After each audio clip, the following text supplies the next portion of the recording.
Arunachala Shiva, Arunachala Shiva, Arunachala Shiva, Arunachala, Arunachala. Namaste, Namaste, Jai Shankar. Welcome to Satsang. If this one can speak today. Thank you. How are you all doing?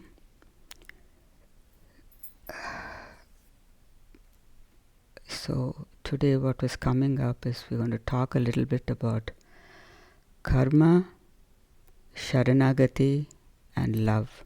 What is the connection between the three?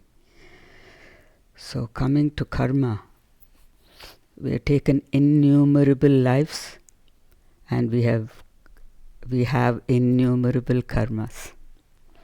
As you sow, thou shalt reap. What goes around comes around. So karma is action, no? So in action, if something is done with love and the highest and best for all, it's good karma. If it's done with selfishness and without discrimination, all of that is not so good. So we have innumerable karmas built up over lifetimes. And you had innumerable lifetimes, so you have innumerable karmas. So how do we rise above it? What is the golden tool to rise above it, and when is the freedom from this? Because we're just going in vicious cycles, karmas. So why I say this is because when you are releasing those karmas which already has been committed, you're creating more karmas. Okay? In negligence or not knowing that you're creating new karmas. So you have to, that's why this one says every aspect of your life, look at it with diligence and take it seriously, because we've done innumerable lifetimes and then you don't want to do another set of innumerable lifetimes. If that's what you want. So when the desires come out, you have to chop. When the wants come out, you have to chop. So why Sharanagati is because that is, you can do the self-enquiry and all that, whatever suits you. But in this one's simple life, Sharanagati, it just came to me. It was so simple. Okay? So to do the Sharanagati, so you also have to have some background, purification of the mind and all that stuff. I won't go into details because we've been saying that for a long time. You have to go to the prerequisites and everything. So the reason when we can completely stop the vicious cycle of the karmas, okay, is when we get to be in Sharanagati totally, not 50%, not 75%. It's all okay. You can be 50%. I give you full permission. I'm not laying the rules here. All our great masters have sung this song for thousands of years. Why? Because just to awaken us and say, babies, this is the information. This is the divine knowledge. So you want to take it or you don't want to take it, it's up to us, right? So if you don't want to come back, this is the divine knowledge. So how do you come to complete Sharanagati? So I said, like, to stop the vicious cycle, there's only Sharanagati. Sharanagati means total surrender to the infinite within you, to that we call God, we call universal consciousness, we call Ishvara. Whatever your Ishtadevata is also, it's the same. So little bit of explanation is needed, because some people say, like, what is this Advaita? How do you come to this and all that stuff, right? It's not so, it's very dry.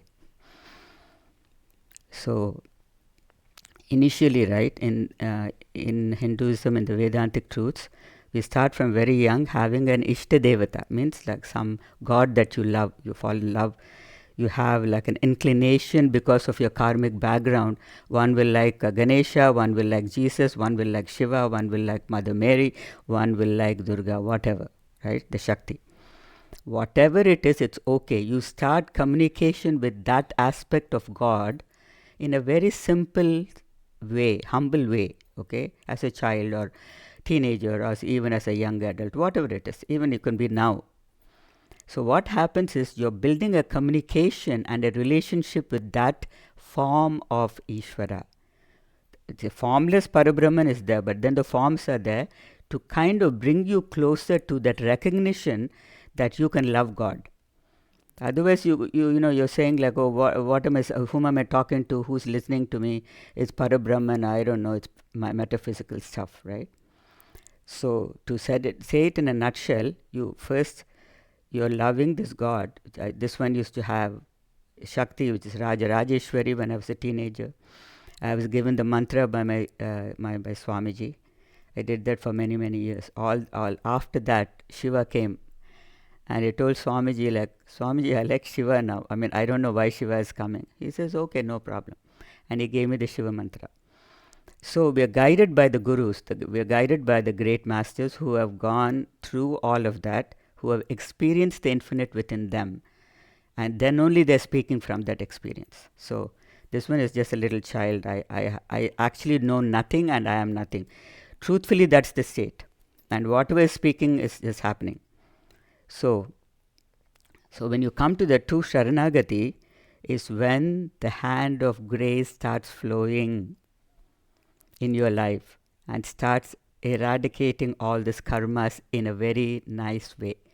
You think, oh, I've done all this tapasya and all my karmas, I think I've released it. But there is the hand of God, no?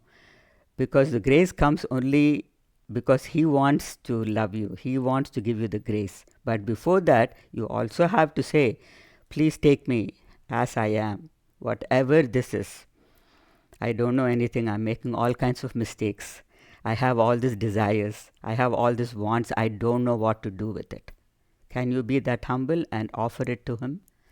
To Him, her, whatever. Universal consciousness that we call Sachidananda. Okay?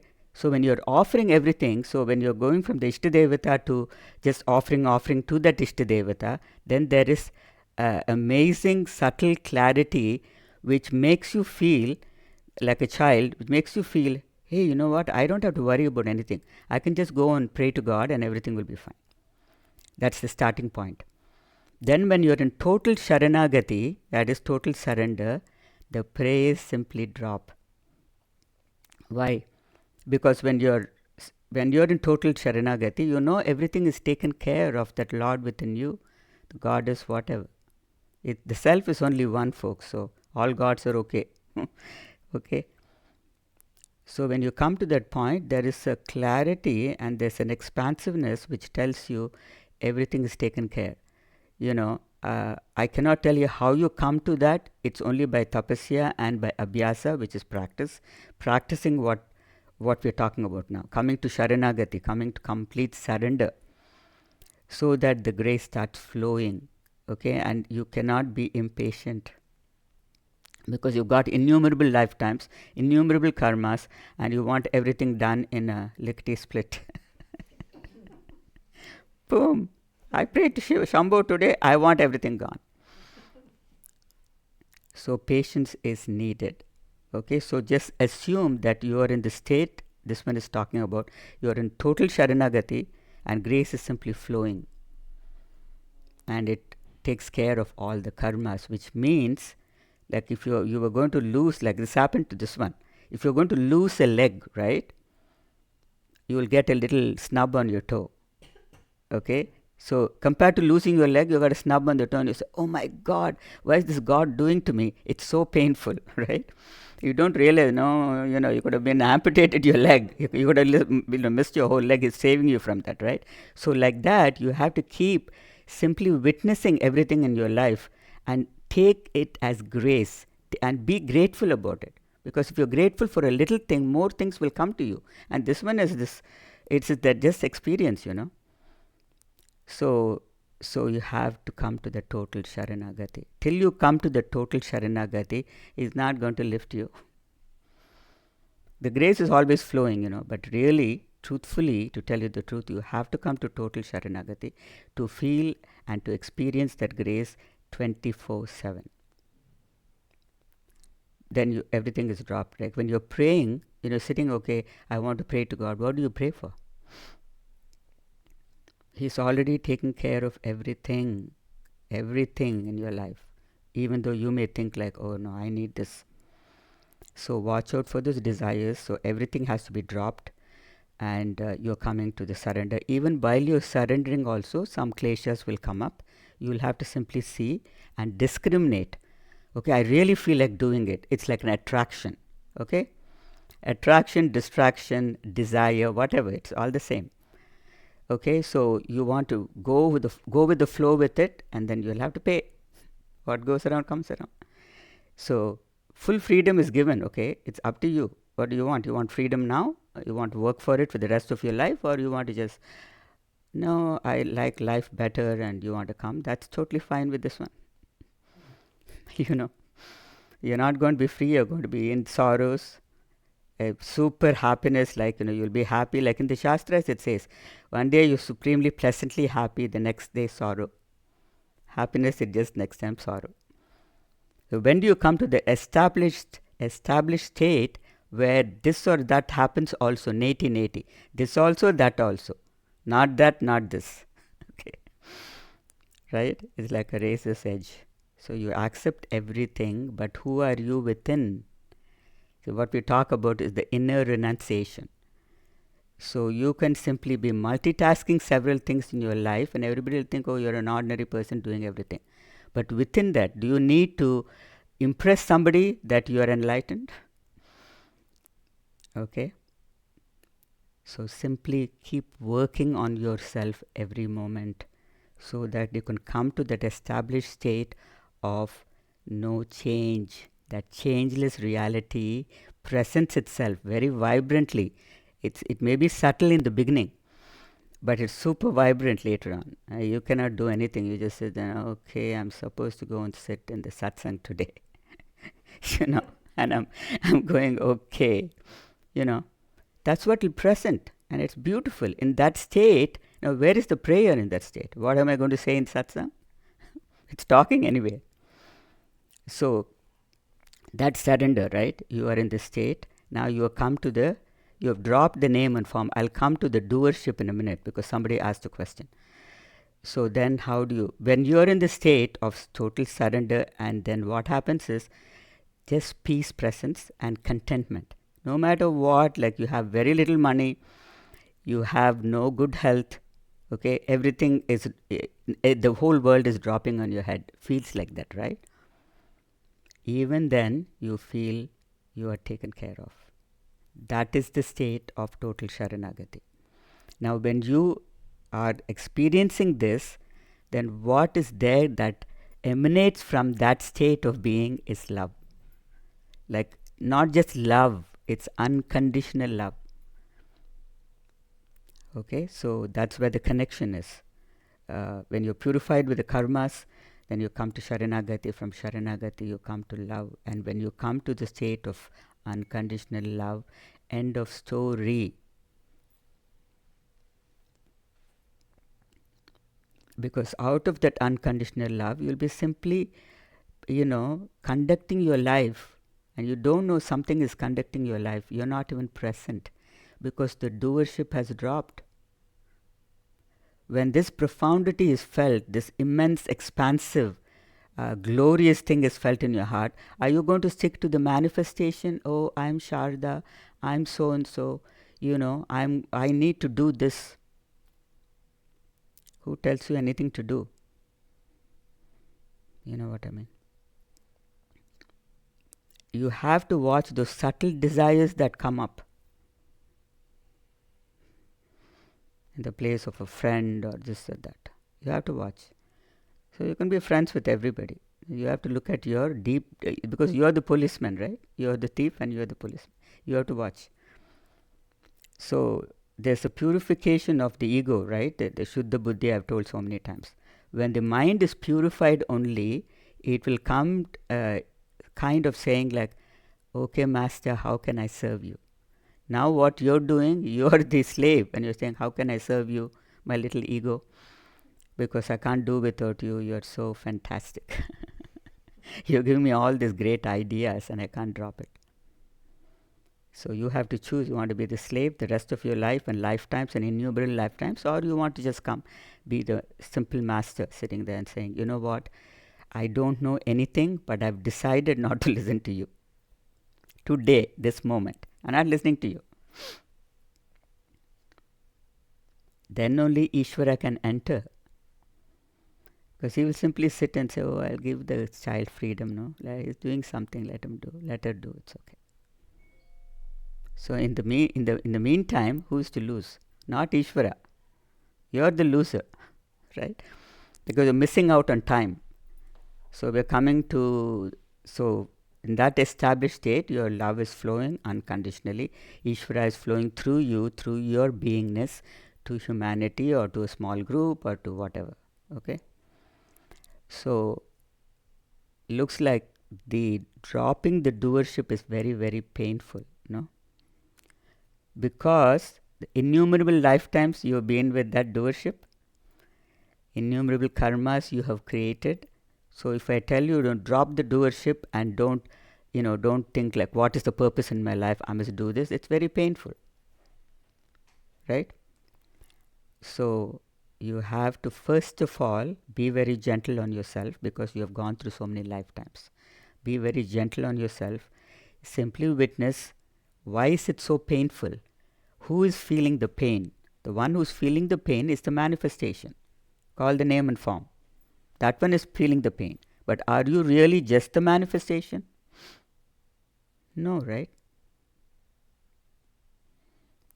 The Satchidananda which is within you is always been there. The students who have been with us for a long time, you already know all this. But it's a new student who's asked this question. So the Satchidananda which is you have to believe like whatever the Guru principle says or what the great Shastra says, the scriptures and the great masters have told us for thousands of years. You have to just believe. Because you cannot come to Sharanagati without that faith, without Shraddha and Bhakti. Without loving God, can you come to this state? You can't. You have to love first.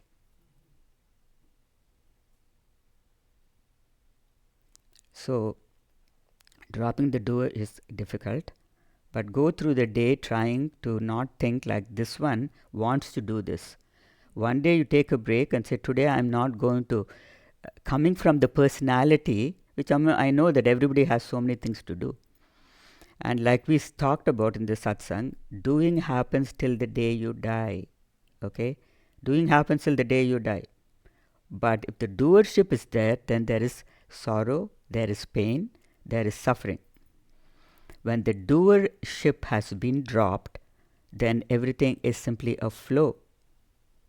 Flow of that manifestation, not of the manifestation, but of pure self. So everything is flowing from that supreme, pure state of mind. There's no mind at that point. Even if the mind is there, it's very purified. So you can simply say today, I brought this example many times because it's kind of challenging. Say you have to go to work or you have this list of doership. And you say, you know what, and something, you're sitting in meditation and you want to sit for a little bit longer. But the doership comes and says, no, you have this long list, enough of this meditation. You have to get up and start doing work or going to work or something. So my little challenge to you is, can you rise above that, sit and say, no, I'm just going to sit here till naturally the being awakens to do something. I promise you, it'll naturally happen. You don't have to say, I have to get up now in 1 hour or something.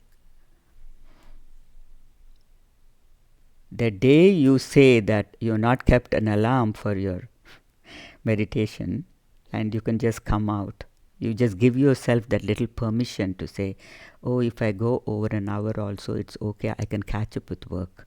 That's when you are really talking to do the sadhana. Okay? And the funny thing is, the amazing thing is that everything will get taken care of. So many times this one doesn't know why am I multitasking so much, But multitasking happens. Then I come freaking tired in the night, and then evening, like yesterday it happened, and then I just like, big deal, The body says, I'm tired, okay, go to bed, or rest or something. Do meditation. So you have to come to it. So slowly dropping the doership means you have to simply witness your situation.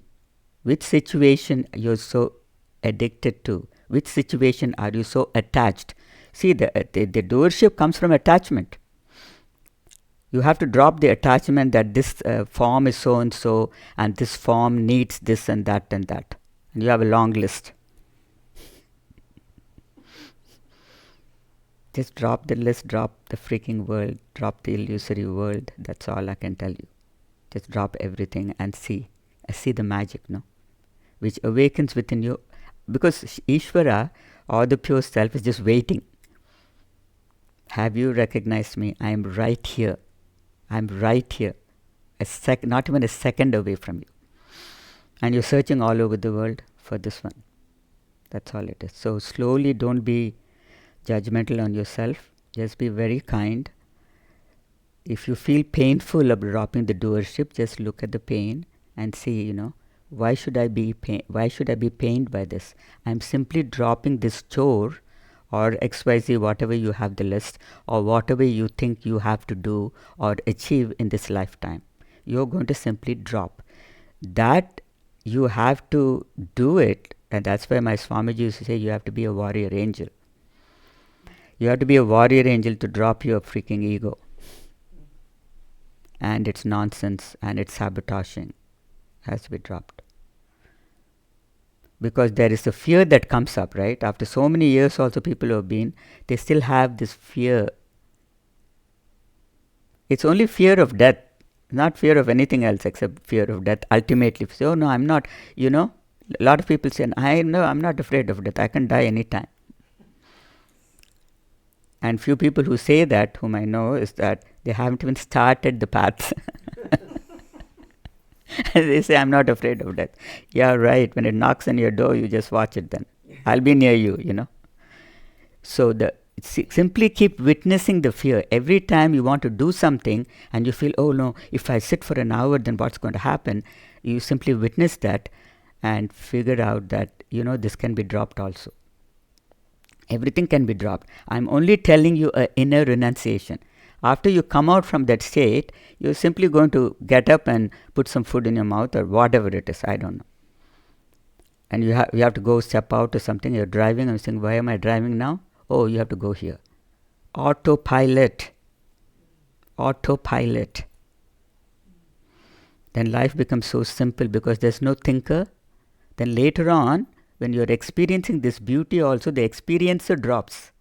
There's nobody there to experience because you are that.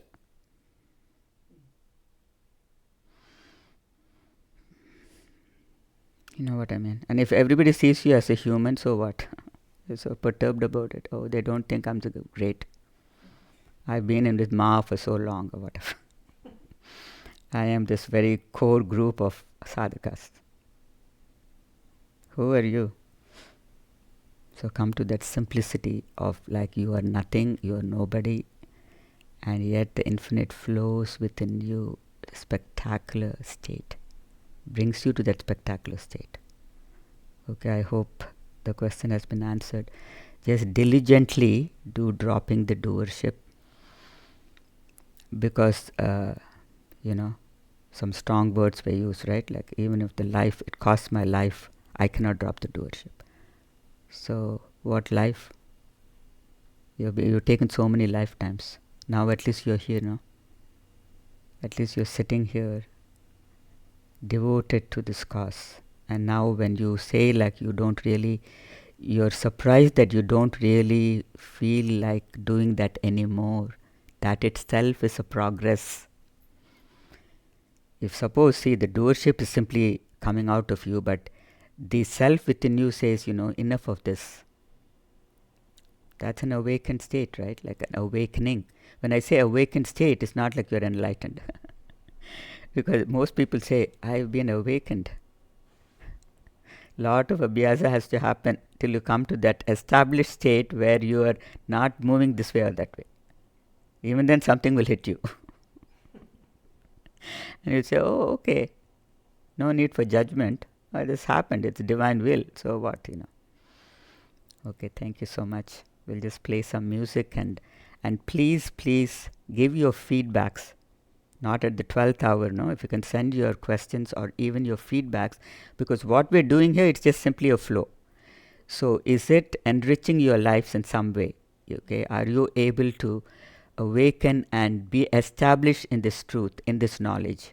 Okay, and there another quick thing is references. I was just listening to this lady. There are a lot of beautiful souls who are going deep, and she was a very deep sadhaka of Shiva. So she talks about Shiva, and she says, see, if you go to, it was like some podcast or something. It was just, I saw it for like maybe 3 minutes or 2 minutes. I kind of, it felt good in my heart, so I want to share. So this lady was telling this person that she's always been a Shiva Bhakta, and Jnanam, they say Jnanam means knowledge. You have to come to that supreme knowledge to know who you are. But what she's telling, which I kind of agree, because I'm more of a bhakti person. No? So she says you can do Jnanam and you can learn all the Shastras, all the Vedantic truths, and you can simply, drink it. And then you'll have a subtle ego which says, oh, I know so much. Right? But she says, if you come to bhakti, you just want to serve Shiva. He's not asking you, you have to do this, my whole worship in a certain way. Okay? And she says, I can offer flowers. I know nothing and I am nothing. And I was just like, totally it hit me, because this one has been saying that from day one of the satsangs. And somebody told me, she called me aside after the satsang and said, you cannot be talking like this. You're in America. I said, I am an American now, You are in America and people will not come to your satsang if you say, I am nothing, I know nothing. But that's the state. I said, how can I not say that? Because that's what it feels like, So she talks about, like, when you come to all of this, Vedantic truths or whatever it is, knowledge basically, you have a little bit of the ego doesn't drop, because you say, I know so much. Not all the masters are like that. My Swamiji was not like that, but I'm just saying. But she talks about bhakti, where you can offer anything to Shiva and he's happy. And she talks about people want to go to Kailash and they think about they'll go in the, now they have the helicopter ride, they have the jeep ride to go to Mount Kailash. They're thinking of all that. She says, drop all of that and just tell Shiva, I want to come and see you. He will arrange everything and you'll be walking. Just an analogy, So in that way, if we can drop everything and get established in his truth, he's always like Bholenath. I'm only talking about the physical aspect of Shiva, but Shiva is consciousness. Shiva is consciousness, no? But he's described as so many things. Bholenath means the innocent one who loves to give everything. If you are saying, I love you, Shambhu, and offer a little, leaf, he will be so happy with you. So it doesn't take that much, okay? Why we say the path is very strenuous is because of our ego mind, of our karmas, accumulated karmas, and since we have to release all of that only, it's an arduous path. Otherwise, if you just, but as soon as you move to Sharanagati, the hand of grace comes, then you're finished. Then you can be slowly established in the truth, because you will simply recognize that you're flowing towards it. You cannot but recognize, no? Oh, now I'm dropping all of these other things. Oh, you know what? Today I've dropped this. Wanting this attraction, wanting that, wanting to go to that fair because it's fun or something, some silly thing like that. Okay. Thank you. Thank you. Thank you for listening, and please give your feedbacks either personally or to the Seva team, so that we know how it's affecting your lives, if it's affecting at all. Okay? Thank you so much. Jai Shankar. We'll play a beautiful music of saxophone and we'll do the transmission. Thank you.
Take in a deep breath, inhaling light, peace, love, and exhale, dropping everything that does not suit you. Trying to drop the doership.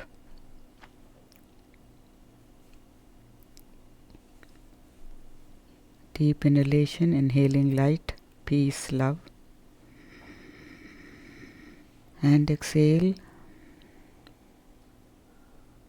dropping even further everything that does not serve you, that which takes you into sorrow, dropping it. One last time, deep inhalation, inhaling light, peace, love, and exhale,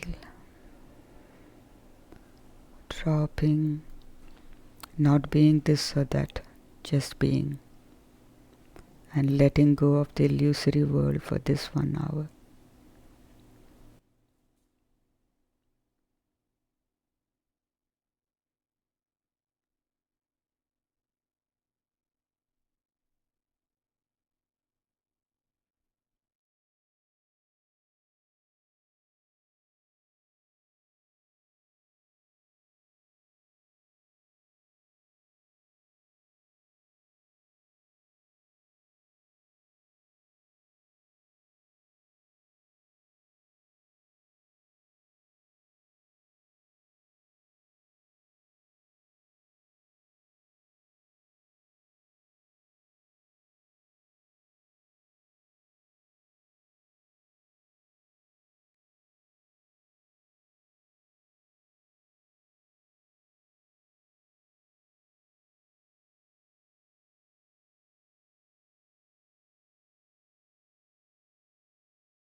slowly come out.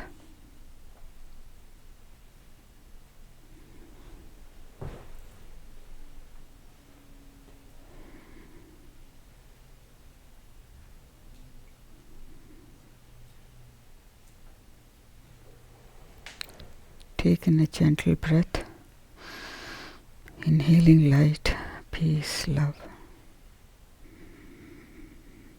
and exhale.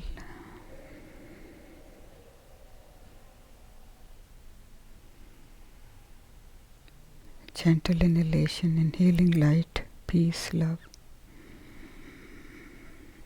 and exhale.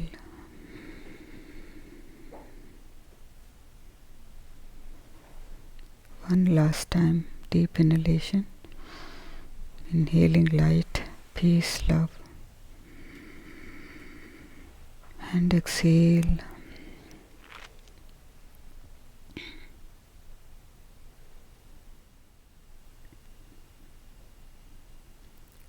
Slowly open your eyes when you're ready.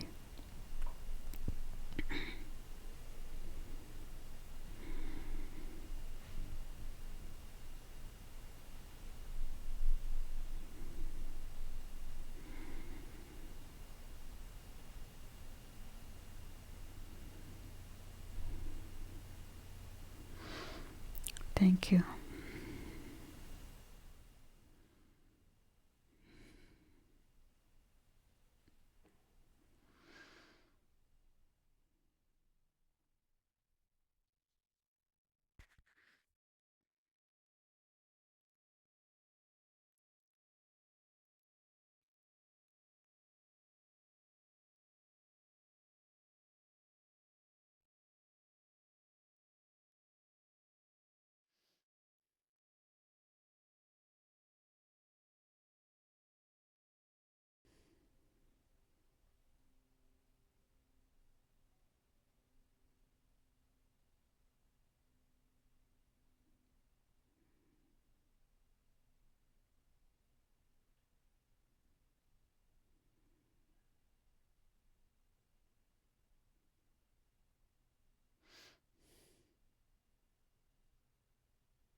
Thank you. Thank you. Thank you so much. Jai Shankar. Namaste.